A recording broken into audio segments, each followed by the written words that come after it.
Hunting is in the blood of the Vachi. Each day he sets out to take up the challenge of hunting the ibex.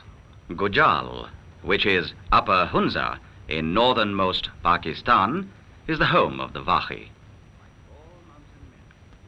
Like all mountain men, he keeps himself fit through energetic pastime.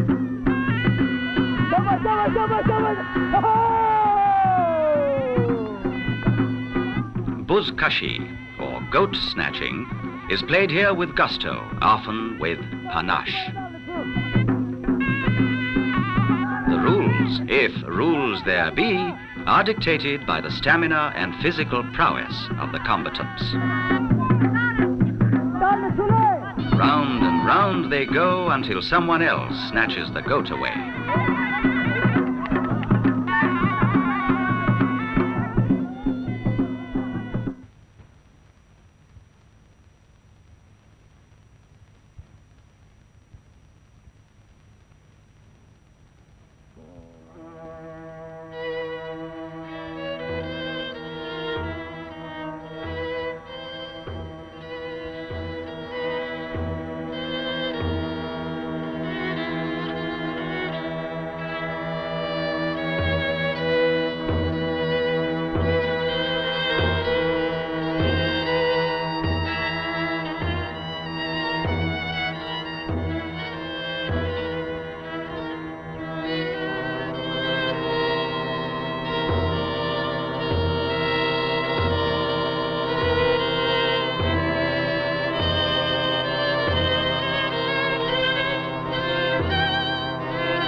The great Karakoram.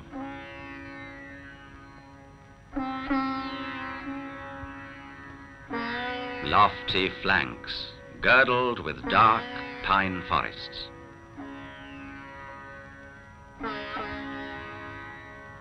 Seamed with glaciers. Extensive fields of snow that sparkle and glitter in the summer sun.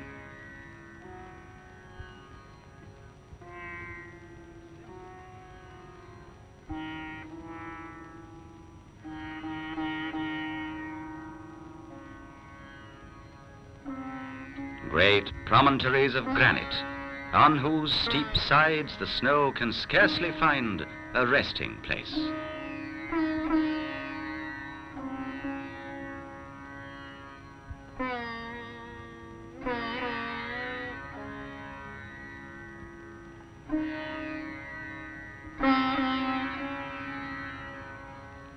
A spectacle not easily forgotten.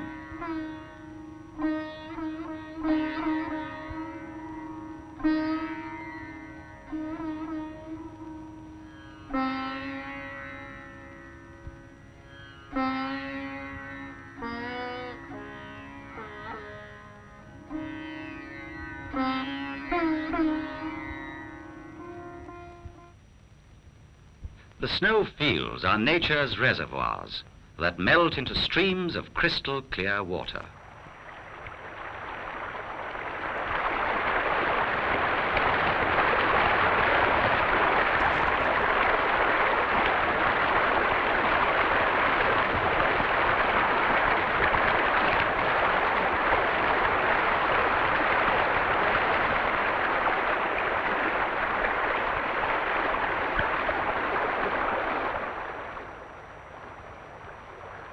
Where there's water, there is life.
Hunza, the legendary land, subject of speculation and controversy in scores of books about its people and their language.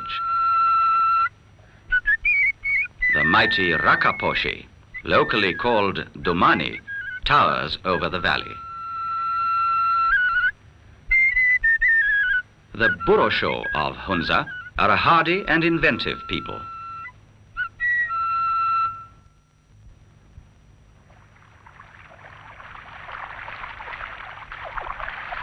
The glacial waters are collected and channeled into an intricate irrigation system. Water is diverted along steep chutes to the paddles of a water mill.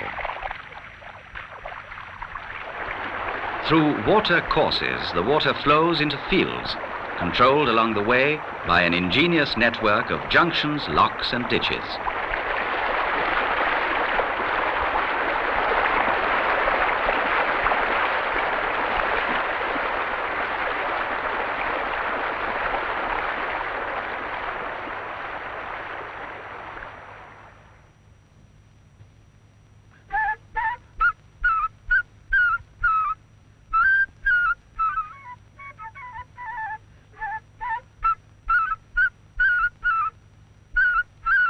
The staple crops are buckwheat and barley, supplemented by the mainstay of Hunza, apricots, of which there are at least 6 different varieties.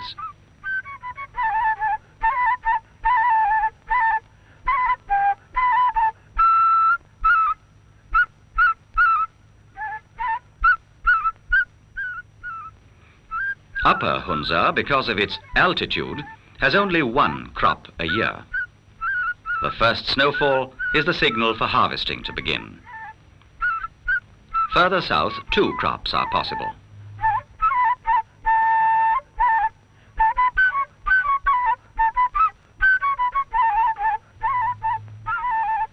The soil remains fertile and needs no fallowing, for the rich silt of the streams replenishes itself constantly.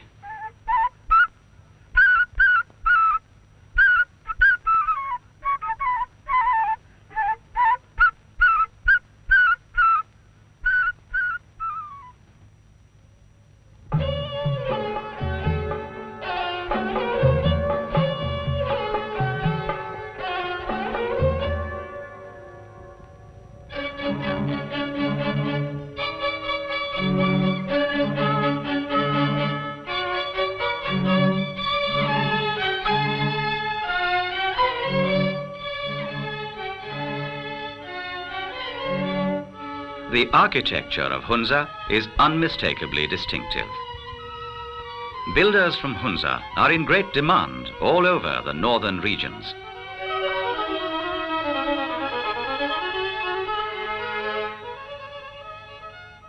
Walls are built with alternate composite layers of wood and stone.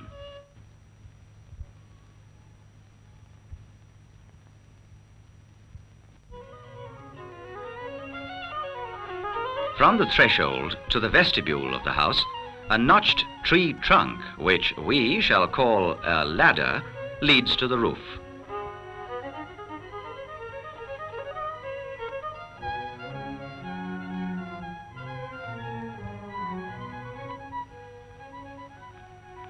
During the formidable winters, the center of gravity shifts from the periphery of the house to the warm center.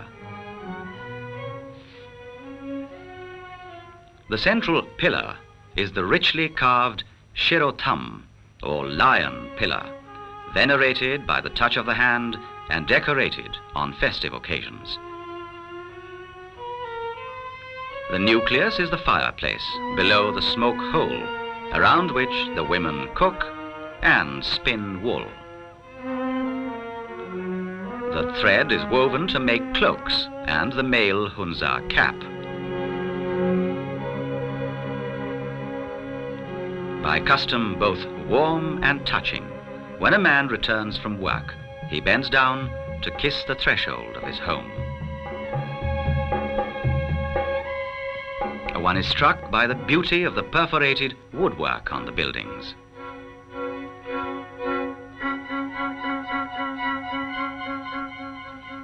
People sit on the roof, basking in the sun.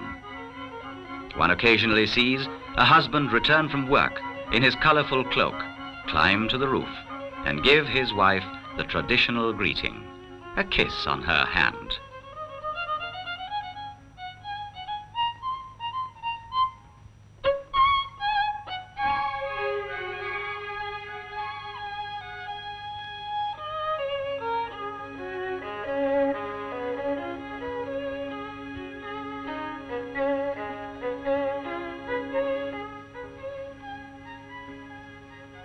Apricot stones are shelled for the kernels, which provide winter nutrition and cooking oil. Some houses do not have doors and can be entered only by climbing a ladder.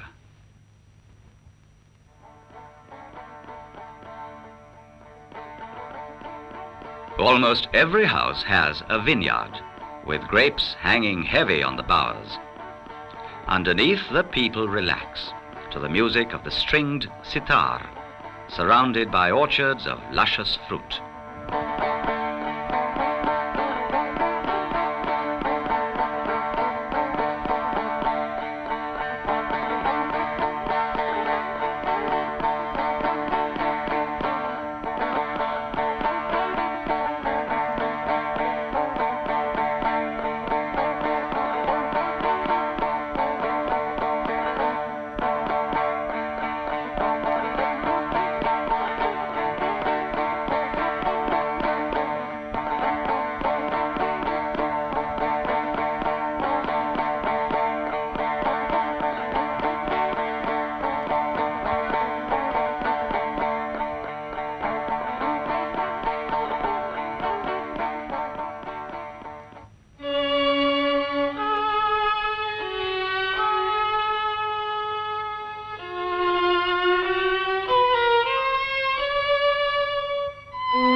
The warm, hot summer passes, and it is autumn.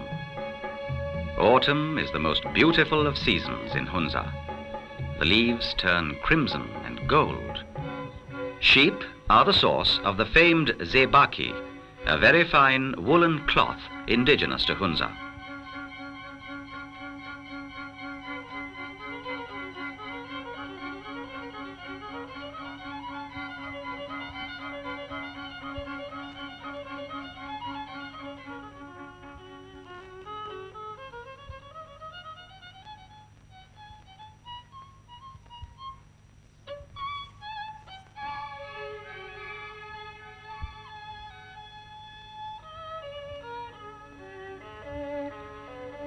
Hunza is noted for its crafts.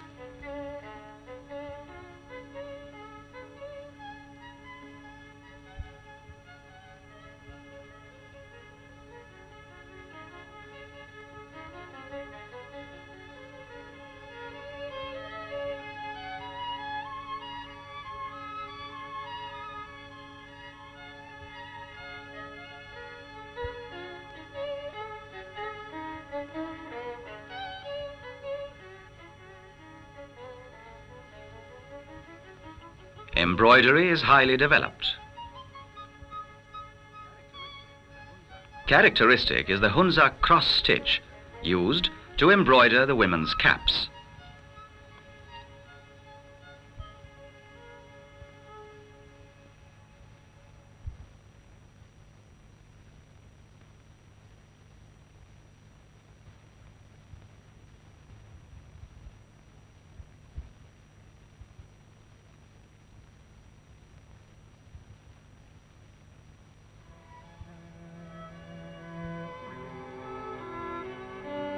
The ceremonial gowns of the men are similarly adorned.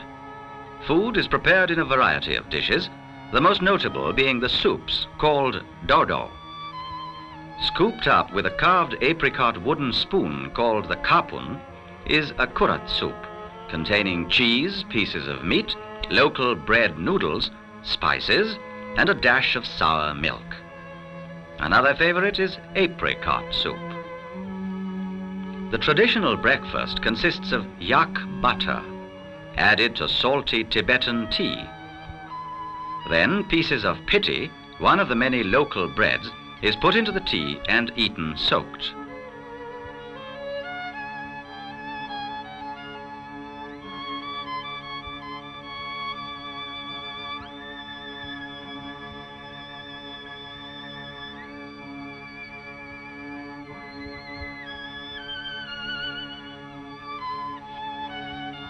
The Tibetan yak is equally at home in northern Hunza.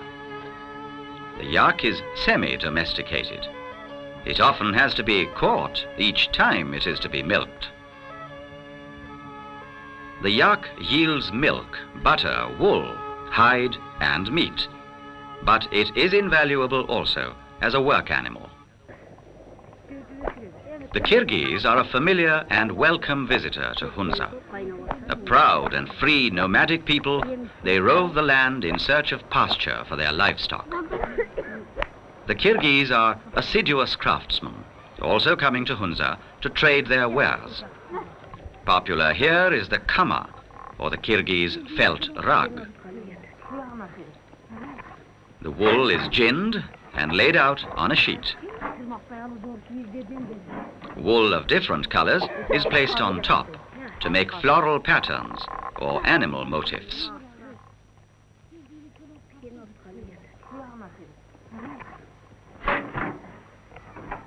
It is then sprinkled with water.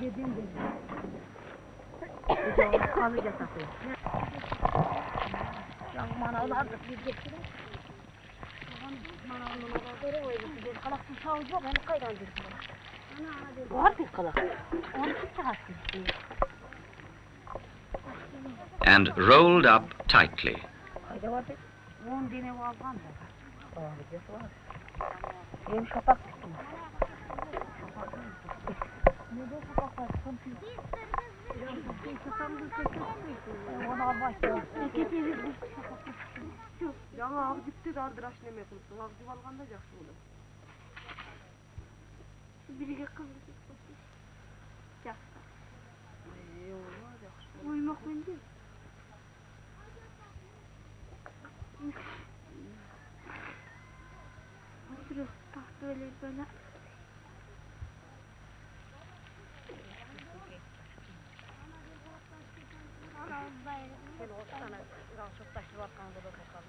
Rolling it back and forth, coupled with the rhythmic pressure of the elbows, causes the wool to mat.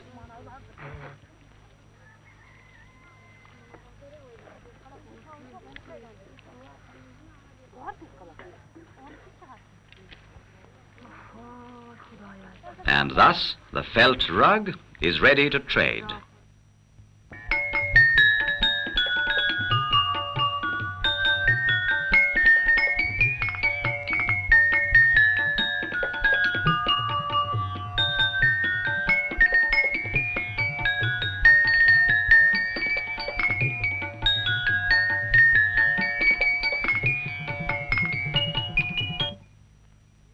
Biz Kırgız'ız, biz Pamul'dan geldik. Ananı zor zor kırdan aşıp geldik. Munda gelip bir kez. We came through lofty mountains and difficult passes, wading through torrents of water and negotiating large glaciers. It is through such territory that the Kyrgyz come from the little Pamirs into Hunza, moving for the most part along the historic Silk Route.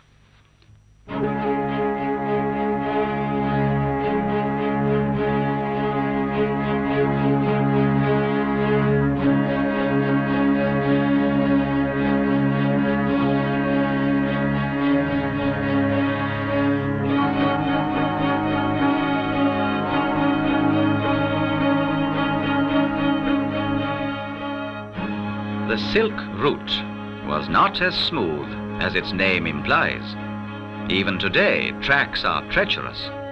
Yet the local inhabitants pass with ease over places so dangerous that even experienced mountaineers would hesitate to follow.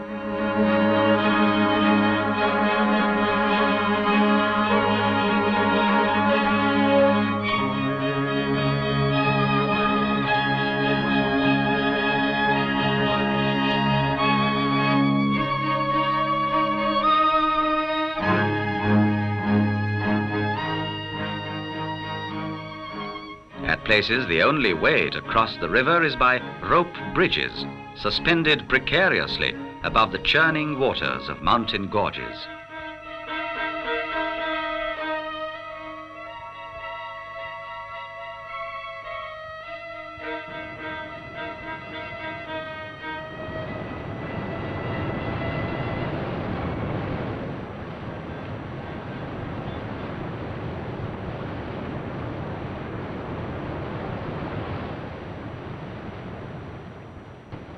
The skin raft is yet another ingenious way to cross rivers.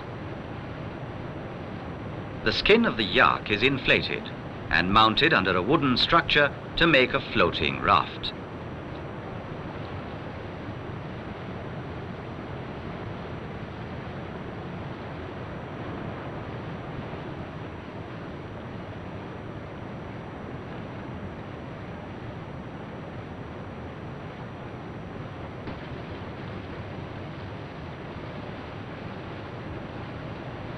It is employed to cross long spans and is the principal means of transportation across rivers.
An equally precarious alternative is the cradle bridge, which is simply a cradle suspended by a pulley on a rope.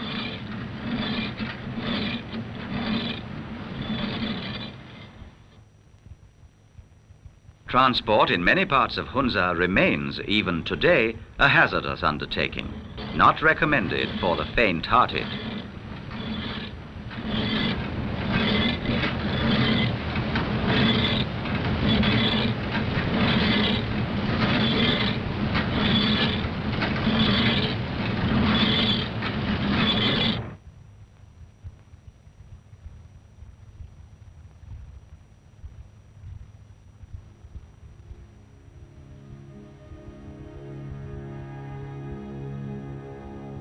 The historic Silk Route is marked by rock carvings, bearing witness to the passage of Buddhist pilgrims to the magical land of Udyana, the Swat of today.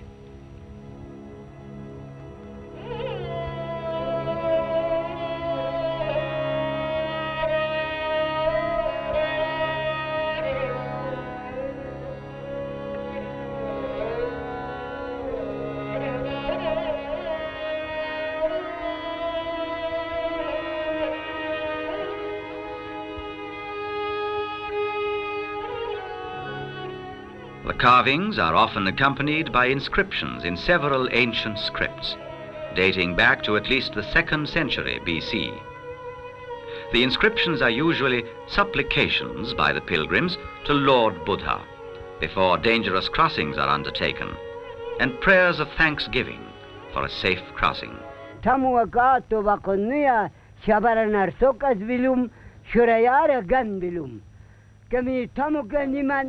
name is Ali Murad. I am 106 years old. I live in Baltit in Karimabad, near the old fort. The old man nostalgically recalls an age gone by. The Baltit fort was built 3 centuries ago by Tibetan craftsmen as a goodwill gesture. Thum was the title given to the ruler of the land, who held court inside the old fort.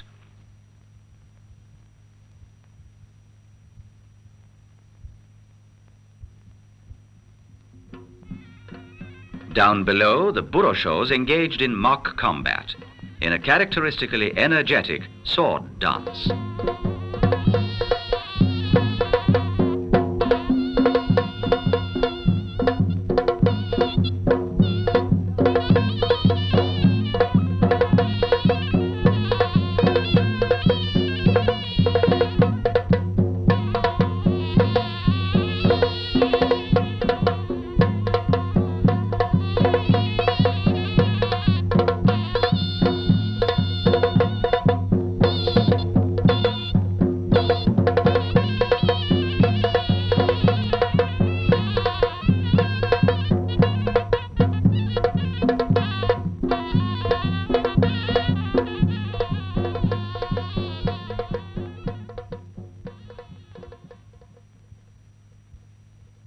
Courtiers sat according to rank before the thumb on carpets.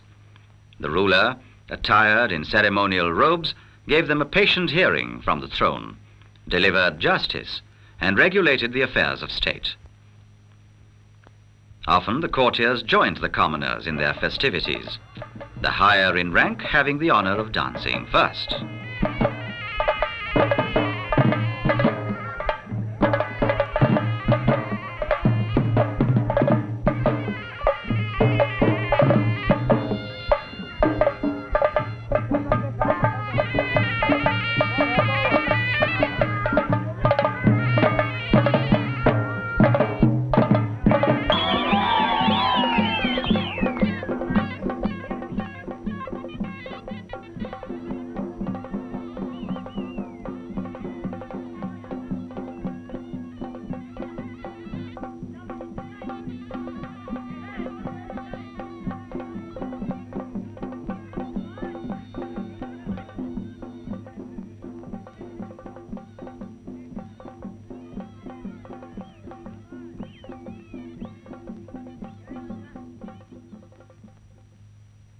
Some archaic traditions survive.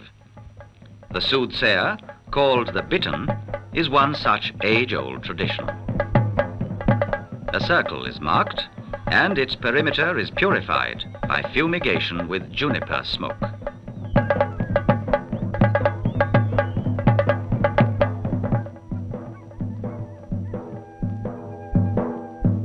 Beloved of the fairies is the juniper tree, the smouldering leaves of which attracts them. The bittern begins his trance by inhaling the juniper smoke.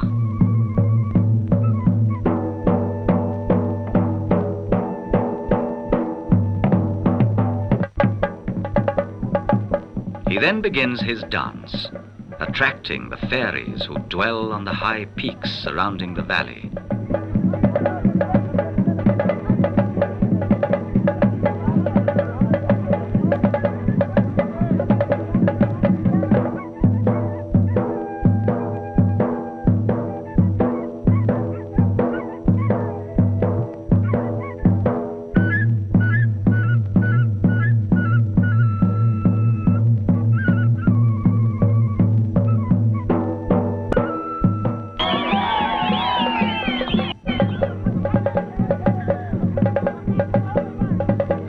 Is slaughtered, and the bittern leaps at it, sucking out its blood.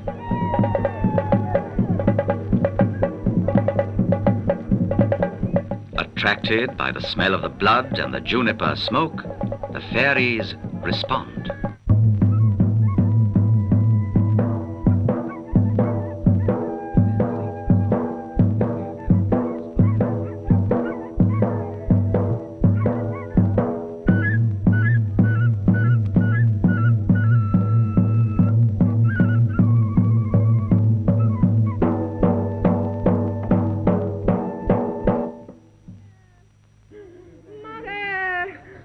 He then sings the song that the fairies have inspired in him.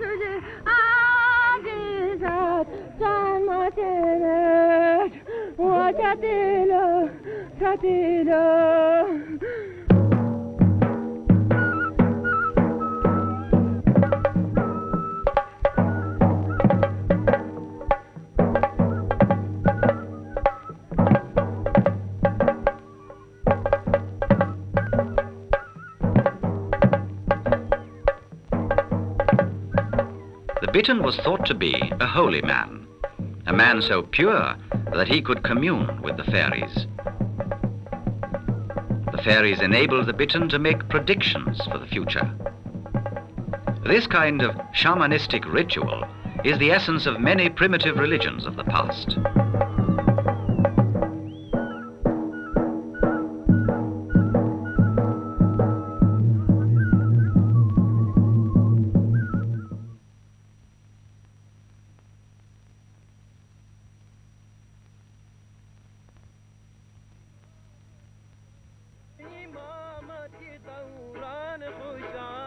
Nowhere are the Central Asian influences more evident than in the architecture of the mosques and in the content of the religion of the land, Islam.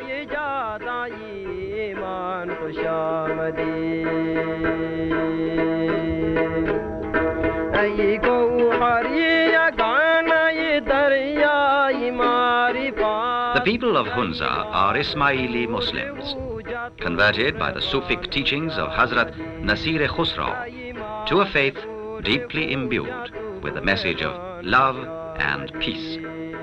A faith kept alive by the lyrics of Persian religious songs.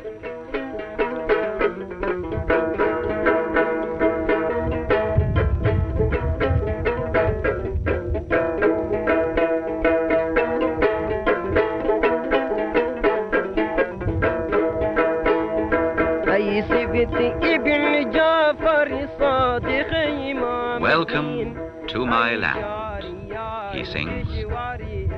Welcome, symbolizing the harmonious intermingling of the old and the new in this intriguing land that is called Hunza.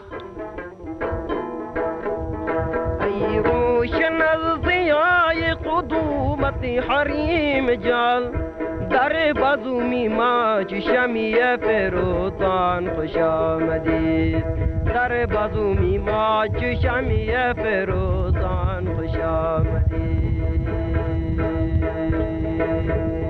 ای محرمی رموز میخون خانه وجود دانای سر عالمی امکان خوش آمدید دانای سیر عالمی امکان خوش آمدید